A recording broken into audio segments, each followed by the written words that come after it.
Nesta primeira rodada de temas, eu gostaria de meditar com os irmãos sobre a palavra de Deus. Bíblia, a espada de Deus. E eu gostaria de convidar você, meu querido irmão, minha querida irmã, para abrir a palavra de Deus em Salmos 119, no verso 111. Irmãos, nós vamos ler 3 textos bíblicos. O primeiro está em Salmos 119, no verso 11. Eu gostaria que a igreja abrisse a Bíblia. É muito gostoso poder ouvir o folhear da Bíblia, a palavra de Deus. Salmo 119, o verso 11 diz o seguinte: guardo no coração tuas palavras, para não pecar contra ti. Amém? No mesmo salmo, agora o verso 105. Salmo 119, o verso 105 diz o seguinte: lâmpada para os meus pés é a tua palavra, e luz para os meus caminhos. E o último texto está em Hebreus 4, o verso 12. Hebreus 4, verso 12. Nós temos um texto muito bonito, irmãos, muito curioso. Porque a palavra de Deus é viva e eficaz, e mais cortante do que qualquer espada de 2 gumes, e penetra até o ponto de dividir a alma e espírito, juntas e medula, e é apta para discernir os pensamentos e propósitos do coração. O primeiro texto começa dizendo, o salmista começa dizendo que ele guardou a palavra de Deus em seu coração.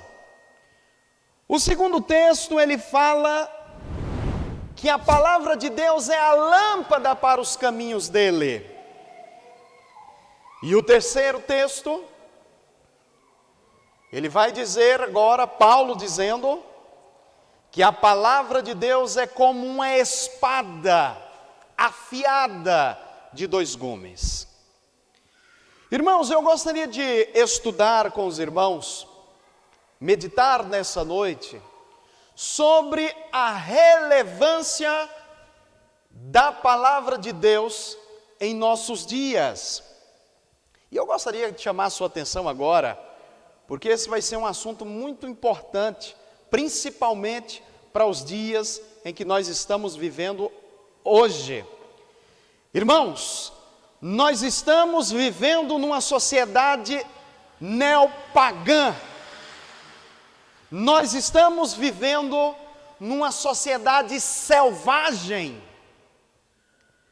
E nós, como igreja do Senhor remanescente, a igreja que Deus escolheu para restaurar as verdades para os últimos dias, nós precisamos nos atentar a isso daqui. No ano de 2017, os cristãos celebraram os 500 anos da Reforma Protestante. Segundo alguns historiadores, foi no dia 31 de outubro de 1517 que Martinho Lutero fixou numa das portas laterais da igreja do castelo da cidade de Wittenberg. E foi ali então que Martinho Lutero fixou as suas 95 teses, dando início então à obra da reforma. Aquela porta do tempo de Lutero, ela não está mais lá. ela foi destruída por um incêndio, e em seu lugar hoje existe uma porta feita de metal, que traz exatamente as 95 teses de Martinho Lutero nessa porta. Há uma certa dúvida entre os historiadores se Lutero pregou as 95 teses ou se Lutero colou com cola as 95 teses. Mas isso não faz nenhuma diferença. Mas foi exatamente no dia 31 de outubro de 1517. Esta, porém, não foi a primeira experiência de Lutero com o Evangelho. É tão curioso, irmãos, é tão gostoso estudar a história de Lutero, porque nós vamos ver que a sua primeira experiência com o Evangelho começou no ano de 1510. Alguns historiadores vão dizer 1511, numa viagem que esse monge fez do norte da Saxônia. Ele fez então para a cidade de Roma. Ali em Roma, irmãos, existe até os dias de hoje um santuário ao lado da Basílica de São João Laterano. E é curioso que nesse santuário existe uma escala sancta, ou escada santa, em nossa língua. Dentro desse santuário, irmãos, existe uma escada de 28 degraus, que segundo a tradição católica, um dia estivera na casa de Pilatos. E segundo os historiadores e segundo a tradição católica, o nosso Senhor Jesus teria subido estas escadas por ocasião de seu julgamento. Só que tempos depois, essa escada foi trazida para Roma no quarto século pela mãe do imperador Constantino, Helena. E é curioso, porque essa escada foi reconstituída. E neste local, desde a antiguidade, os fiéis católicos se enfileiram para subir essas escadas, esses degraus. E a cada degrau que eles sobem, eles oram um Pai Nosso, porque na crença católica essa prática iria livrar ele ou ela do purgatório. Os nossos irmãos católicos acreditam que quem sobe essas escadas e faz esse ritual está livre do purgatório. E então, Martinho Lutero, no ano de 1510, como um bom católico, foi até ali, irmãos. E enquanto ele subia essas escadas, e a cada escada, a cada degrau, ele parava e orava ao Pai Nosso. E de repente, algo inusitado aconteceu. Uma voz, como a de um trovão, invadiu a sua mente. E a voz dizia mais ou menos assim: o justo viverá pela fé. Romanos 1,17. Nas suas próprias palavras, Martinho Lutero dizia: embora eu fosse um monge santo e irrepreensível, minha consciência estava cheia de lutas terríveis, angústias, eu não podia ouvir a palavra justiça de Deus. E ele continua dizendo: eu odiava o Deus a quem eu servia. Estava Martinho Lutero repleto de ira dentro do seu coração. Porque nas palavras de Martinho Lutero, ele diz o seguinte: se Deus não satisfeito em atormentar as suas miseráveis criaturas, já perdidas por causa do pecado original, com a sua lei, com as misérias da vida, ele ainda aumentava o tormento por causa do Evangelho. Porque para Lutero, irmãos, Lutero entendia a justiça divina como justiça punitiva. Essa era a crença que ele tinha. E Lutero continuou dizendo: quando pelo Espírito de Deus eu compreendi estas palavras, que o justo viverá pela fé, foi como se eu estivesse entrando pelas portas do paraíso. Pela fé eu entendi que justificação do pecador procede da pura misericórdia de Deus. Por meio da fé, eu me senti reavivado e me senti um novo homem. Foi como ter entrado nas portas do paraíso de Deus. Quando Lutero escutou, o justo viverá pela fé, quando ele estava subindo os degraus, ele se levantou, foi embora e nunca mais voltou ali. Desse tempo em diante, irmãos, Martinho Lutero continuou dizendo: eu também passei a olhar para o sagrado volume com novos olhos. E foi através de toda a Bíblia que eu comecei a coletar um grande número de passagens que me ensinavam acerca do amor de Deus, da obra de Deus. Aquele Deus a quem eu havia odiado com todo o meu ser, agora eu amava porque eu compreendi através de sua palavra. Irmãos, 7 anos mais tarde, com o Evangelho já bem amadurecido na sua mente, ele fixou então as 95 teses na igreja de Wittenberg.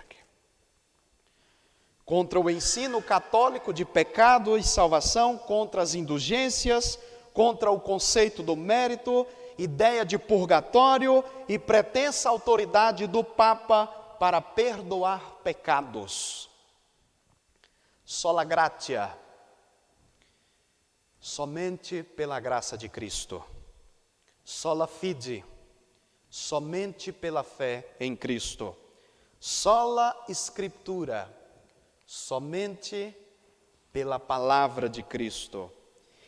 Se tornaram então os lemas da Reforma Protestante. Mas em 1519 algo muito interessante aconteceu. Em seus debates públicos com um cidadão chamado Iron Eck, Lutero começou ativamente, irmãos, explorar o princípio da sola Escritura, somente a Bíblia. E um negócio inusitado aconteceu. Iron Eck perguntou para Martinho Lutero, mais ou menos assim: Lutero, como que nós vamos entender a Bíblia sem o Papa, sem o concílio ou sem a igreja? Como é que a gente vai entender a Bíblia? E a resposta de Lutero foi como um tiro. Um simples leigo, armado com a Escritura, é mais forte e mais poderoso do que o Papa ou o concílio sem ela.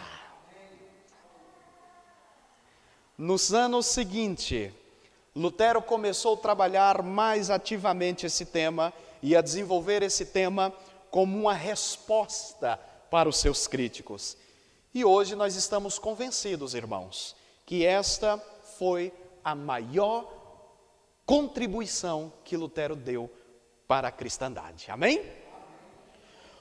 Mas entre os solas que Lutero falou, irmãos, eu gostaria de meditar com os irmãos nessa noite sobre dois pontos.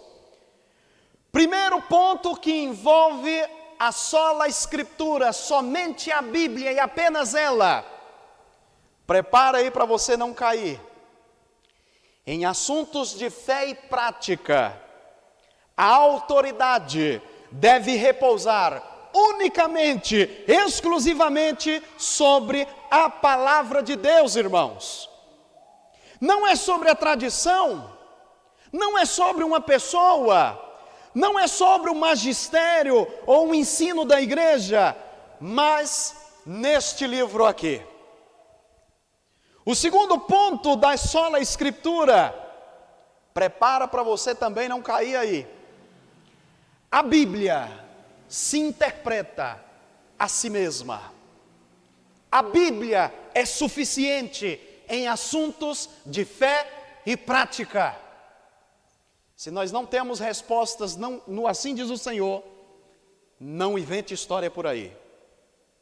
Esses são os dois pontos fundamentais da sola escritura.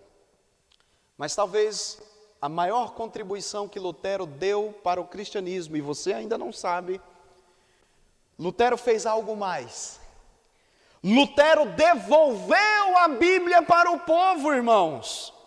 Na época de Lutero, a única Bíblia disponível na Europa era a Vulgata Latina de Jerônimo, no final do quarto século, início do quinto. O povo simples, irmãos, eles não falavam mais o latim, e a própria tradição católica privara o povo simples da Bíblia, da palavra de Deus. Irmãos, Roma havia bloqueado o acesso do povo comum à Bíblia. Nas igrejas, a Bíblia estava acorrentada nos púlpitos. Manuscritos bíblicos eram trancados a 7 chaves. Não estava disponível para o povo simples, não estava disponível para o povo comum. Foi então, irmãos, quando Gutenberg inventou a imprensa com tipos móveis, em meados do século XV, o primeiro livro por ele produzido foi a Vulgata Latina. O povo não lia, irmãos, o povo não entendia. O latim na época era considerada a língua santa e sagrada pela Igreja Católica. E só uma curiosidade, só para você ter uma ideia, um simples exemplar da Vulgata Latina custava o equivalente a uma casa de médio porte em nossos dias. Irmãos, quem tinha acesso à Bíblia eram os reis, os príncipes. O povo comum não tinha acesso à palavra de Deus. O povo comum não tinha como ter acesso ao livro sagrado. Foi então, irmãos, que em 1522, Lutero traduziu o Novo Testamento.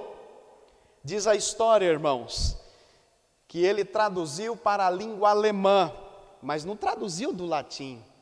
Lutero traduziu o Novo Testamento diretamente do original, o grego.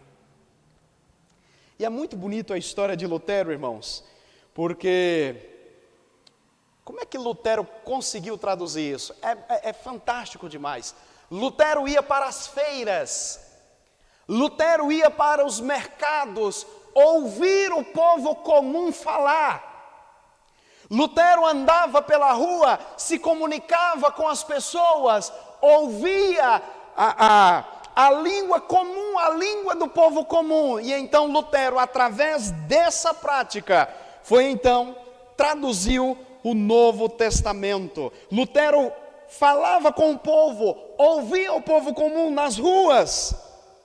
E ele fez o que pôde para traduzir a Bíblia em uma linguagem que estava mais acessível ao povo comum. Lutero, como monge católico, irmãos, nunca tinha pegado um exemplar da Bíblia. Ele almoçava rapidamente porque ele queria correr para a biblioteca, para usar o tempo do horário de almoço para estudar a Bíblia. Irmãos, Lutero passava muito tempo pesquisando, traduzindo. E é tão curioso, irmãos, que tempos depois, Lutero, depois de muito estudar, conseguiu também traduzir o Velho Testamento. Irmãos, eu pergunto para vocês nessa noite, qual é a importância da reforma protestante para nós adventistas do sétimo dia hoje? Será que nós nos consideramos como herdeiros da reforma protestante? Sim ou não? Sim, mas não os únicos. Outra pergunta que fica: será que nós, como adventistas do sétimo dia, povo remanescente de Deus, será que estamos dando uma atenção especial a esse assunto e estamos levando o legado começado ali por Lutero?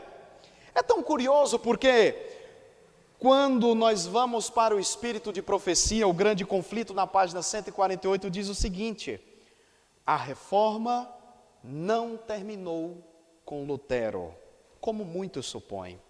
Continuará até o fim da história desse mundo. E ela continua dizendo, a mensageira do Senhor, no grande conflito, página 595, Deus terá sobre a terra um povo que mantenha a Bíblia tão só como a norma de todas as doutrinas e a base de todas as reformas. É na Bíblia somente, apenas na palavra de Deus. Irmãos, a palavra de Deus é espada, a palavra de Deus é luz.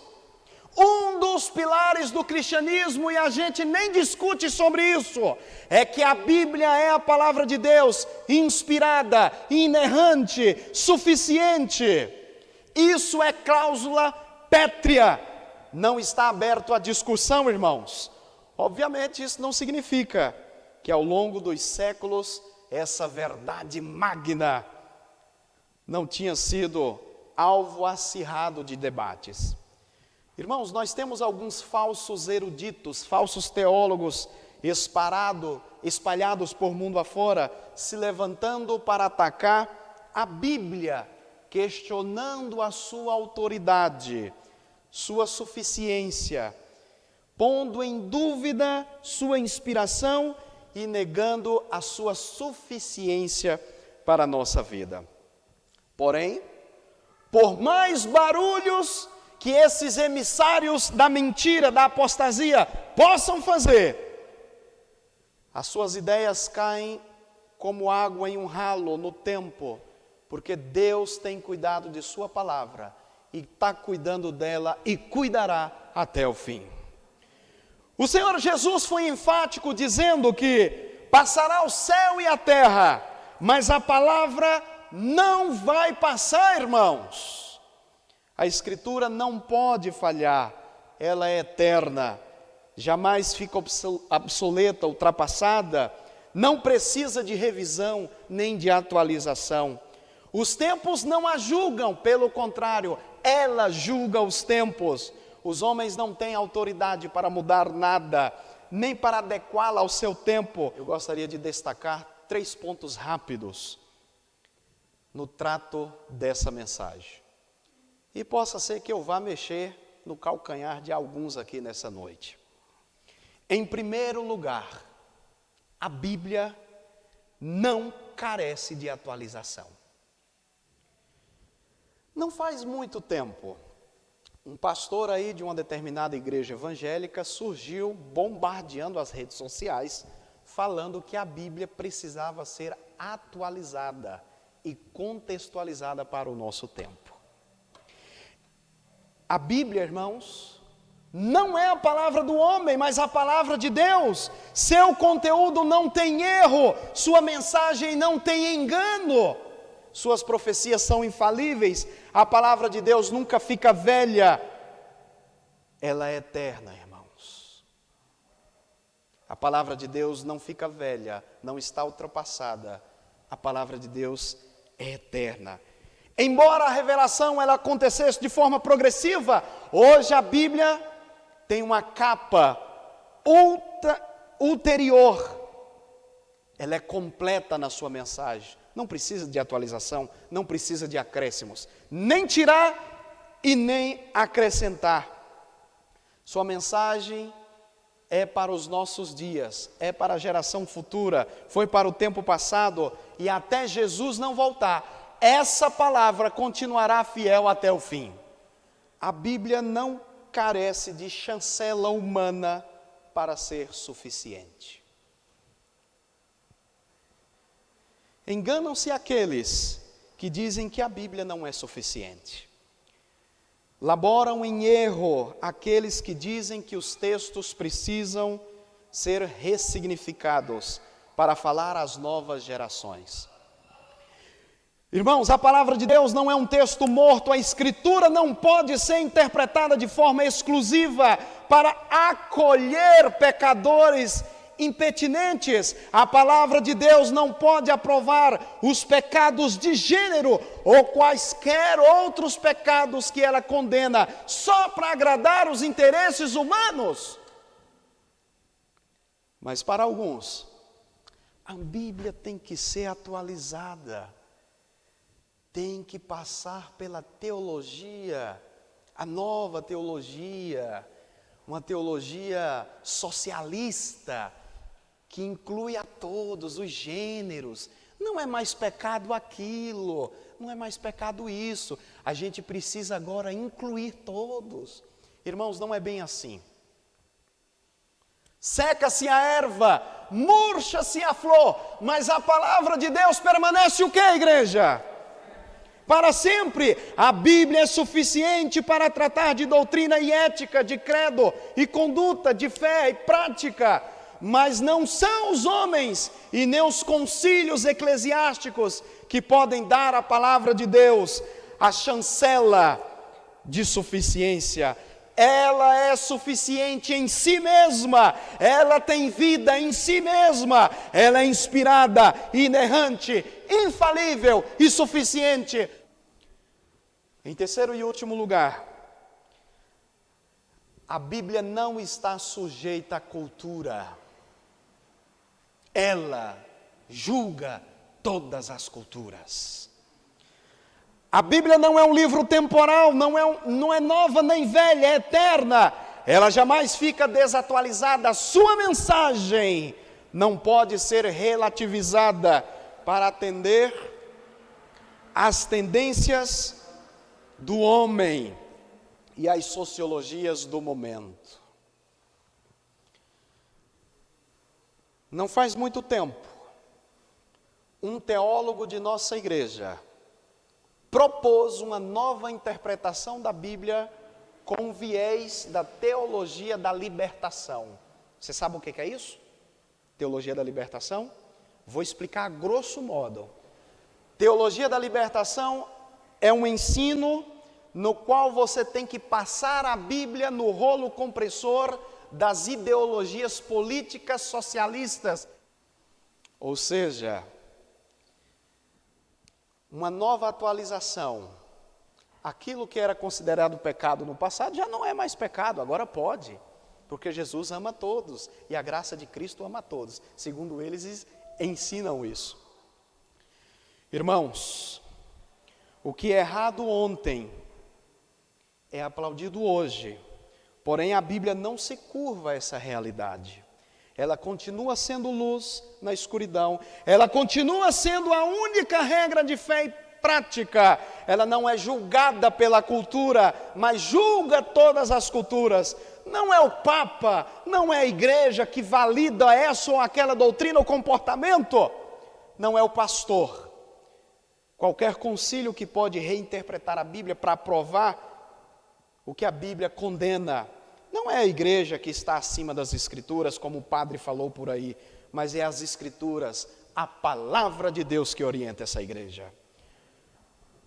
Irmãos, o ruído contra a suficiência das Escrituras pode vir da literatura, da imprensa, dos parlamentos, das cortes, da mídia, dos púlpitos. Mas a palavra de Deus continuará imperturbável até o fim. Nenhum i, nenhum tio passará. Ela continuará sendo bigorna de Deus, que quebrará todos os martelos de seus críticos. Essa palavra permanecerá até o fim. O salmista descreve que nós devemos guardar em nosso coração a palavra de Deus para não pecar contra ele. Primeiro ponto, e aqui nós já chegamos ao fim. Devemos, em primeiro lugar, guardar a melhor coisa, a palavra de Deus. Segundo ponto, devemos guardar a melhor coisa no melhor lugar, que é dentro do nosso coração. Em terceiro lugar, devemos guardar a melhor coisa no melhor lugar, com o melhor propósito. Escutar o assim diz o Senhor.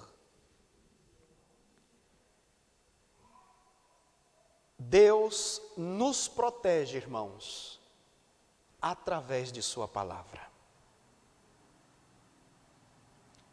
Outro dia eu escutei um jovem dizendo: Enilton, eu oro, mas eu não escuto a voz de Deus, eu não sei o que acontece, por que Deus não fala comigo, cara? Por que Deus não fala comigo? Por quê? Está aqui, irmãos, a voz do nosso Senhor e Salvador. A voz de Deus está aqui. Se de repente você ora e não ouve a voz de Deus, talvez sua Bíblia está fechada, meu irmão. Não faz muito tempo, uma jovem de nossa igreja procurou sua dentista com uma inflamação estranha na gengiva.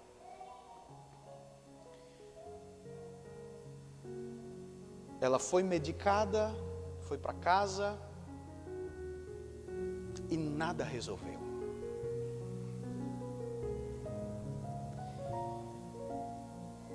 Aquela infecção começou a piorar na sua boca. E ela então procurou um médico infectologista. E aquilo foi ficando feio, foi medicada e nada resolveu. Tiveram que internar essa jovem, porque a infecção estava se agravando muito rapidamente na sua boca. E no hospital, deitada no leito do hospital, os médicos faziam de tudo para tentar solucionar esse problema dessa infecção na sua boca. Não conseguiram fazer nada. E ela, deitada no leito do hospital, assistiu o noticiário. E o noticiário estava apresentando ao vivo, naquela cidade, que os policiais prenderam um necrófilo. Vocês sabem o que é isso? Não? Necrófilo é quem desenterra cadáveres recém-enterrados para ter relações sexuais. Essa jovem, irmãos, ela ficou aterrorizada, porque naquele jornal estava sendo preso um cara que ela conhecera alguns dias atrás e tinha trocado uns beijos numa festinha. Eles tinham ficado. Irmãos, essa jovem ela estava infectada com um vírus de cadáveres.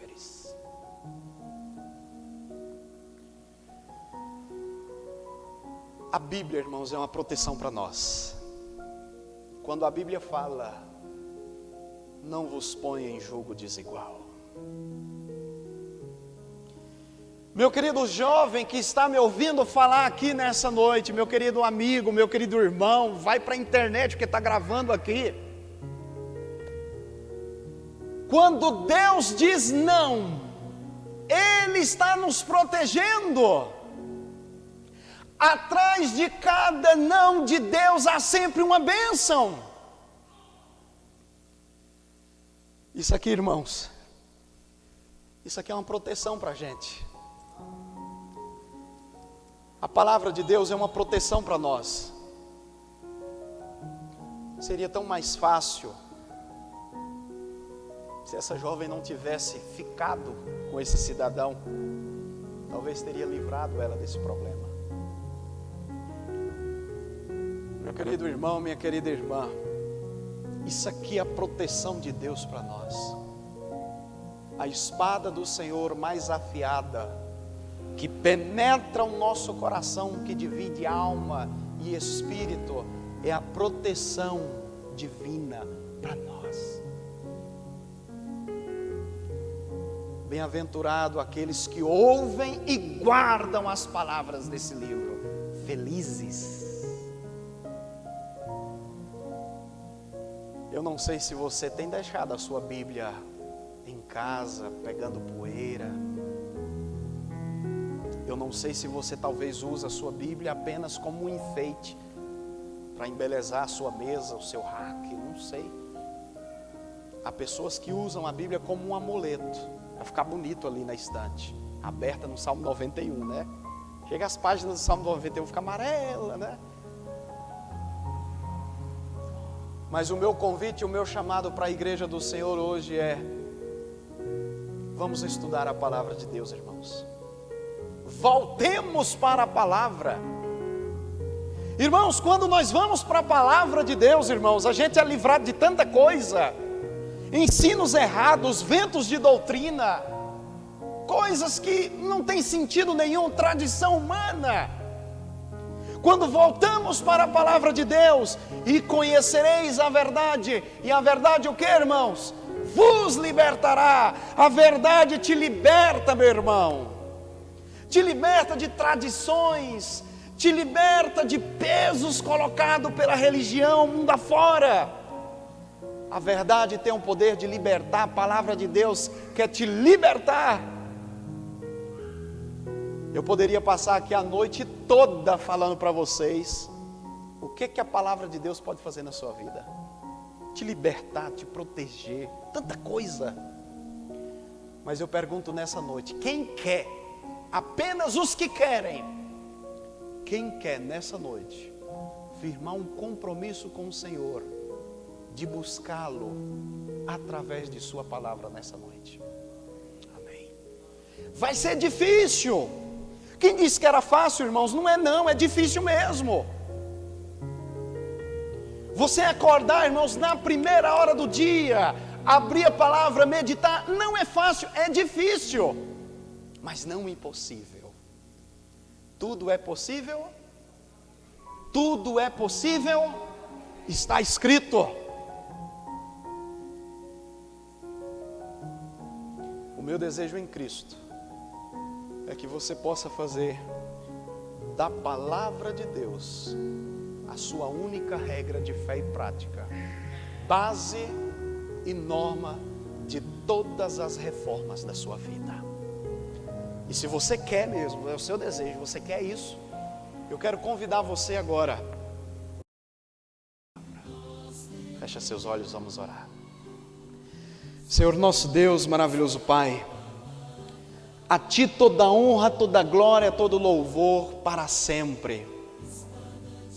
Que a Sua palavra cresça em nossas vidas e o nosso eu diminua. Que a Sua palavra venha, Senhor, nos corrigir, nos repreender, nos reformar, venha nos reavivar. Que a Sua palavra, Senhor, venha fazer diferença em nossa vida. Por favor, Senhor, nos ajuda, porque não é fácil, é difícil, mas tudo é possível ao que crê, Senhor. Por favor, Senhor, nos coloca em nosso coração a chama, o desejo, a força de vontade. Senhor, quebra a corrente maligna da preguiça em nossos corações. E coloca, Senhor, a chama da vontade de estudar a Tua palavra. Leva-nos para os nossos lares, na proteção dos Teus santos anjos. Por favor, Senhor, é isso que nós oramos e pedimos, mas pedimos no nome de Cristo Jesus. Amém.